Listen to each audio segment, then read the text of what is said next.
It's okay. So இப்போ நம்ம Java ஸ்கிரிப்டில் அடுத்து நம்ம பார்க்குற விஷயம் என்ன அப்படின்னு வந்து பார்த்தீங்கன்னா வேரியபிள் டிக்ளரேஷன். ஓகேவா, வேரியபிள்ஸ் அப்படின்னா என்ன அப்படின்றது நமக்கு தெரியும். ஒரு டேட்டாவை ஸ்டோர் பண்ணி வைக்கிறதுக்கு இருக்க ஒரு பிளேஸ், ஒரு கண்டெய்னர், ஒரு பாக்ஸ் எப்படின்னாலும் சொல்லிக்கலாம். அதுதான் வேரியபிள் அப்படின்ற மாதிரி சொல்லுவோம். நம்ம மற்ற ப்ரோக்ராமிங் லாங்குவேஜில் பார்க்குற மாதிரி, ஓகேவா. ஸோ மற்ற ப்ரோக்ராமிங் லாங்குவேஜ்லாம் டேட்டா டைப் அப்படின்றது ஒன்று இருக்குது. இங்கேயும் டேட்டா டைப் இருக்குது, ஓகேவா.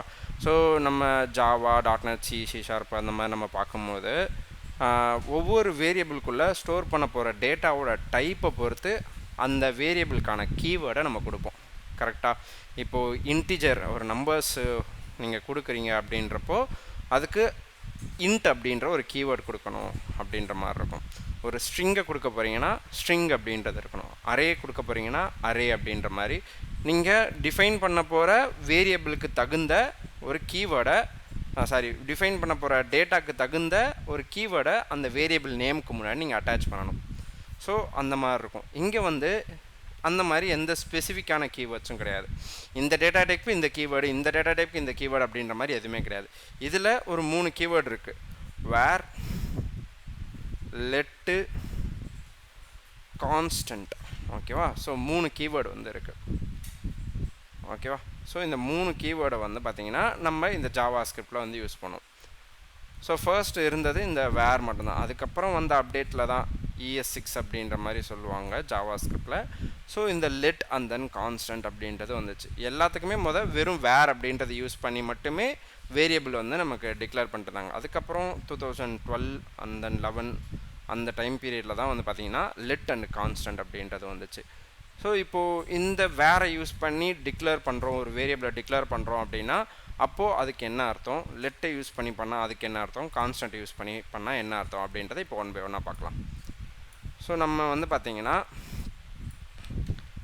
இதில் வந்து வேரியபிளை டிக்ளேர் பண்ணுறதுக்கு நமக்கு சிம்பிளாக நீங்கள் ஜஸ்ட்டு ஏ ஈக்குவல் டு 10 அப்படின்ற மாதிரி நீங்கள் கொடுத்துக்கலாம். இதுவும் கைண்ட் ஆஃப் வேரியபிள் டிக்ளரேஷன் தான். இதுவும் ஒரு விதமான வேரியபிள் டிக்ளரேஷன். ஏ அப்படின்ற வேரியபிள்குள்ளே 10 அப்படின்ற ஒரு டேட்டா, ஒரு வேல்யூவை ஸ்டோர் பண்ணி வச்சுக்கிறேன். இதுக்கு நம்ம எந்த கீவேர்டும் அசைன் பண்ணல, ஓகேவா. ஸோ ஜஸ்ட்டு வேல்யூ அசைன் பண்ணியிருக்கேன். ஏ அப்படின்னு ஒரு பாக்ஸ்குள்ளே 10 அப்படின்ற வேல்யூவை போட்டு வச்சுக்கிறேன் அப்படின்ற மாதிரி சொல்கிறேன். ஸோ இந்த மாதிரி நீங்கள் இது பண்ணலாம். நீங்கள் இப்போ இதை வந்துட்டு டாக்குமெண்ட் டாட் ரைட் லைன் இதுக்குள்ளே அந்த ஏ அப்படின்றத நான் போட்டு பிரிண்ட் பண்ணுறேன். எனக்கு 10 அப்படின்றது எனக்கு இங்கே பிரிண்ட் ஆகிரும், ஓகேவா. ஸோ இது இந்த மாதிரி ஏ அப்படின்றது இப்படி இருக்கா. அடுத்து நீங்கள் வேர் ஏ ஈக்குவல் டு 20 அப்படின்றத நான் சொல்கிறேன். இப்போ லாஸ்ட்டாக அப்டேட் ஆகியிருக்க இந்த ஏ ஈக்குவல் டு 20 அப்படின்ற வேல்யூ தான் நமக்கு. ஏ அப்படின்றது கான்ஸ்டன்ட், அந்த ஒரு வேரியபிள் நேமு. ஸோ நான் இப்போ வேர் அப்படின்றதில் டிக்ளேர் பண்ணியிருக்கிறதுனால இது வேர் அப்படின்ற கீவேர்டில் டிக்ளேர் பண்ணப்பட்டிருக்கு, ஓகேவா. இப்போது இந்த வேர் அப்படின்ற கீவேர்டில் டிக்ளேர் பண்ணப்பட்டதுனால இப்போ இந்த வேரியபிளில் நம்ம என்ன பண்ணலாம் அப்படின்னு வந்து பார்த்தீங்கன்னா ரீடிக்ளேர் பண்ண முடியும், வேல்யூ ரீஅசைன் பண்ண முடியும், ஓகேவா. ரீடிக்ளேர் மீன்ஸ் நான் வேர் அப்படின்ற கீவேர்டே யூஸ் பண்ணி ஏ ஈக்குவல் டு ஒரு ஸ்ட்ரிங்கில் நிசார் அப்படின்றத என்னால் போட்டுக்க முடியும், ஓகேவா.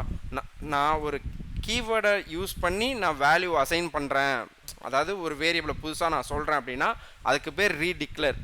ஆல்ரெடி கீவேர்டை யூஸ் பண்ணி ஒரு வேரியபிள் நேம் வச்சு ஒரு வேல்யூ கொடுத்துருக்காங்கன்னா அது டிக்ளேர் பண்ணிட்டாங்க. அதே மாதிரி நான் அகைன் பண்ணேன்னா அது ரீடிக்ளேர், ஓகேவா. அதே மாதிரி கீவேர்டு. ஆனால் இந்த இடத்துல நீங்கள் இந்த வேருக்கு பதிலாக லெட்டை யூஸ் பண்ணிங்கன்னா உங்களுக்கு அது நடக்காது, ஓகேவா. வேருக்கு பதிலாக நீங்கள் லெட்டை யூஸ் பண்ணிங்கன்னா அது நடக்காது. இப்போ நான் இன்ஸ்பெக்டில் போயிட்டு கன்சோலில் போயிட்டு நான் பார்க்குறேன். அன்காட் Sintex error, identifier A has been already declare. நீங்கள் வேரை யூஸ் பண்ணிங்கன்னா உங்களால் ரீடிக்ளேர் பண்ண முடியும். அது எப்படின்னு பார்த்தீங்கன்னா வேறு அப்படின்ற கீவேர்டையே யூஸ் பண்ணிங்கன்னா மட்டும்தான். லெட்டை யூஸ் பண்ணிங்கன்னா உங்களால் லெட்டையோ இல்லை கான்ஸ்டன்ட்டையோ யூஸ் பண்ணிங்கன்னா வேர் அப்படின்ற கீவேர்ட் பண்ண வேரியபிளை கூட உங்களால் எதுவுமே பண்ண முடியாது. ஸோ நீங்கள் என்ன பண்ணணும், இந்த இடத்துலையும் வேர் அப்படின்றது தான்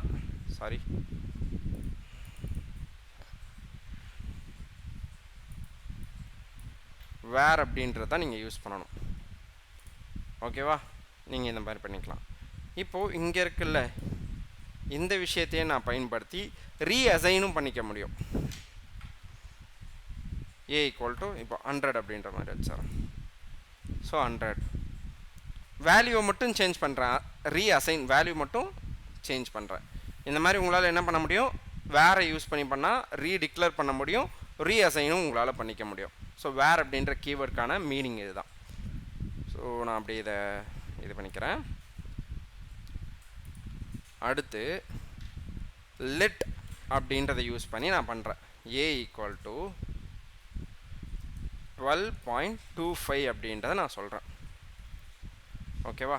ஸோ இந்த லெட் அப்படின்றதில் நான் இப்போது இந்த ஒரு வேல்யூவை நான் இங்கே ஸ்டோர் பண்ணுறேன். இப்போது இதை நான் டிக்ளேர் பண்ணிட்டேன்ல, என்னால் இதை ரீடிக்ளேர் பண்ண முடியாது. அதாவது எப்படி வேறு யூஸ் பண்ணதில் வேறு யூஸ் பண்ணியே நம்மளால் ரீடிக்ளேர் பண்ண முடிஞ்சிச்சு. அதாவது லெட்டு ஏ ஈக்குவல் டு நிசார் அப்படின்றத போட்டால் எனக்கு நடக்காது. ஸோ நீங்கள் ஆல்ரெடி அதை டிக்ளேர் பண்ணிட்டீங்க, ரீடிக்ளேர் பண்ண முடியாது அப்படின்ற மாதிரி இப்போ நமக்கு அங்கே காமிச்சிச்சில்ல, நமக்கு வேரில் காமிச்ச மாதிரியே தான் எரர் வந்து இங்கே த்ரோ பண்ணிடும். ஆல்ரெடி டிக்ளேர் அப்படின்ற மாதிரி உங்களுக்கு த்ரோ பண்ணிடும். ஸோ லெட்டில் நீங்கள் யூஸ் பண்ணிங்கன்னா உங்களால் ரீடிக்ளேர் பண்ண முடியாது, ஆனால் ரீஅசைன் பண்ணிக்க முடியும். ஏ ஈக்குவல் டு நிசார் அப்படின்ற மாதிரி ரீஅசைன் பண்ணுறதுன்னா நீங்கள் என்ன வேல்யூ வேணால் ஸ்டோர் பண்ணிக்கலாம். ஸ்ட்ரிங் ஸ்டோர் பண்ணிக்கலாம், அரே ஸ்டோர் பண்ணிக்கலாம், எதுனாலும் நீங்கள் ஸ்டோர் பண்ணிக்கலாம். ஓகேவா? So A equal to 12.25 A equal to Nisar அப்படின்ற மாதிரி நான் இங்கே கொடுத்துருக்கேன். ஸோ இது ஒரு விஷயமா. ஸோ அடுத்தது என்ன அப்படின்னு வந்து பார்த்தீங்கன்னா, இது லெட்டில் என்ன பண்ண முடியும், ரீஅசைன் மட்டும்தான் பண்ண முடியும், ரீடிக்ளேர் பண்ண முடியாது. அடுத்து இங்கே வந்து பார்த்தீங்கன்னா கான்ஸ்டன்ட் ஏ ஈக்குவல் டு நான் ஒரு அரே வேல்யூ போடுறேன் 1 2 3 4 5 அப்படின்ற மாதிரி. ஸோ இது கான்ஸ்டன்ட் அப்படின்ற கீவேர்டை யூஸ் பண்ணி நான் பண்ணுறேன். இதில் ஒரு அரேவை வந்து நான் டிக்ளேர் பண்ணியிருக்கேன், அரே அப்படின்ற ஒரு டேட்டாவை. இது பேர்லேயே உங்களுக்கு தெரியுது கான்ஸ்டன்ட் அப்படின்றது.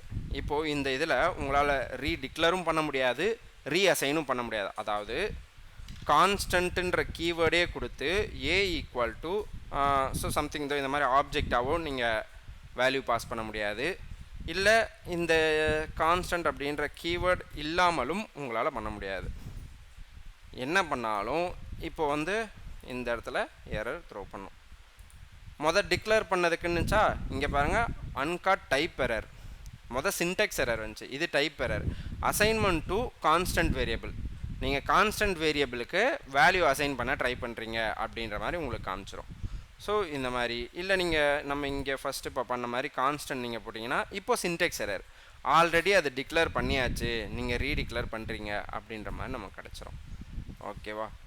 ஸோ இதுதான் இங்கே ஜாவா ஸ்கிரிப்டில் இருக்கிற வேரியபிள்ஸ் அண்ட் தென் வேரியபிள்ஸை டிக்ளேர் பண்ணுறதுக்கு யூஸ் பண்ணுற கீவேர்ட்ஸ், வேர், லெட், கான்ஸ்டன்ட்.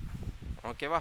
ஸோ இது எந்தெந்த கீவேர்டை என்னென்ன மாதிரியான இடத்துக்கு பயன்படுத்தலாம் அப்படின்னு வந்து பார்த்தீங்கன்னா, லெட்டையும் கான்ஸ்டன்ட்டையும் பிளாக் ஆஃப் எலமெண்ட்ஸ் அப்படின்னு சொல்லுவோம். அதாவது யூசர் டிஃபைன் டேட்டா டைப்ஸ் இருக்குது இல்லையா, அதாவது array, list, stack, queue, objects அப்படின்ற மாதிரி இருக்குதுல்ல, அந்த மாதிரியான விஷயங்களுக்கு லெட்டையும் கான்ஸ்டன்ட்டையும் யூஸ் பண்ணுவோம். நார்மலாக ஒரு டேட்டாவை ப்ராசஸ் பண்ணுறோம்ல, நார்மல் இன்டிஜர், ஸோ வெறும் மல்டிப்ளிகேஷன் அந்த மாதிரியான இடத்துல வேர் யூஸ் பண்ணுவோம். யூசர்கிட்டேருந்து வாங்குகிற டேட்டாஸ்லாம் இருக்குது இல்லையா, அது எல்லாத்துலேயும் மோஸ்ட்டாக கான்ஸ்டன்ட் வந்து யூஸ் பண்ணுவோம்.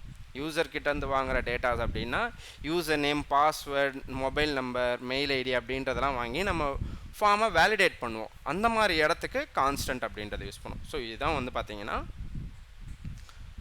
ஜாவா ஸ்கிரிப்டில் இருக்க வேரியபிள்ஸ் அண்ட் தென் வேரியபிள்ஸ்க்கான கீவேர்ட்ஸ்.